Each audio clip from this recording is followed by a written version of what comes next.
তুষারপাতে ঢাকা পড়েছে যুক্তরাজ্যের স্কটল্যান্ড ও ইংল্যান্ড।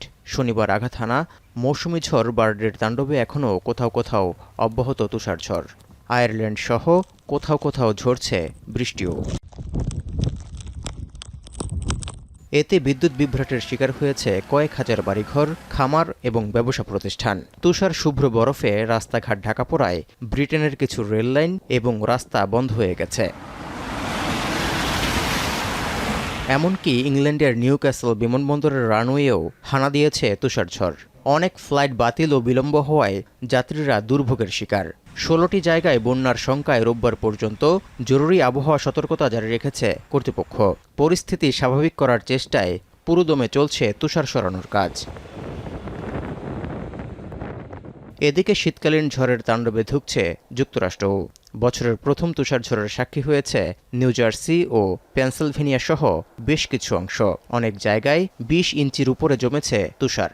বিপজ্জনক পরিস্থিতি তৈরি হওয়ায় পুরো অঞ্চলের স্কুল ও ব্যবসা প্রতিষ্ঠান বন্ধ রাখতে বাধ্য হয়েছে। একই সময় বায়ুমণ্ডলীয় ঝড়ের কারণে ৩ দিনের রেকর্ড বৃষ্টিতে সৃষ্ট বন্যায় পানিতে ডুবে আছে যুক্তরাষ্ট্রের ক্যালিফোর্নিয়া অঙ্গরাজ্য। হঠাৎ বন্যার হানায় জনজীবনে স্থবিরতা নেমে এসেছে। সবচেয়ে খারাপ অবস্থা সোনোমা কাউন্টির।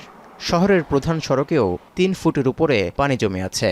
Water level was not very high at all as I came out, but then once I hit the driveway, I had to go through about 3 feet of water. সামাজিক যোগাযোগের মাধ্যমে সাহায্য তুলে বন্যা দুর্গত মানুষের হাতে খাবার তুলে দিচ্ছেন অনেক স্বেচ্ছাসেবকরা, চালাচ্ছেন উদ্ধার তৎপরতাও। এদিকে গত ২৯ অক্টোবর স্পেনের পূর্বাঞ্চলে ভয়াবহ বন্যায় অন্তত ২২০ জনের বেশি মানুষের প্রাণহানির ঘটনায় এখনও উত্তপ্ত ভ্যালেন্সিয়া। স্কুল ক্ষতিগ্রস্ত হওয়ায় হাজারো শিক্ষার্থীর শিক্ষাজীবন ব্যাহত হচ্ছে। এই অবস্থায় ক্ষতিগ্রস্ত স্কুলগুলো দ্রুত পুনর্গঠনের দাবি জানিয়ে বিক্ষোভ করেছেন ভ্যালেন্সিয়ার হাজার হাজার অভিভাবক ও শিক্ষকরা। তৌহিদুর রহমান, এখন বিশ্ব।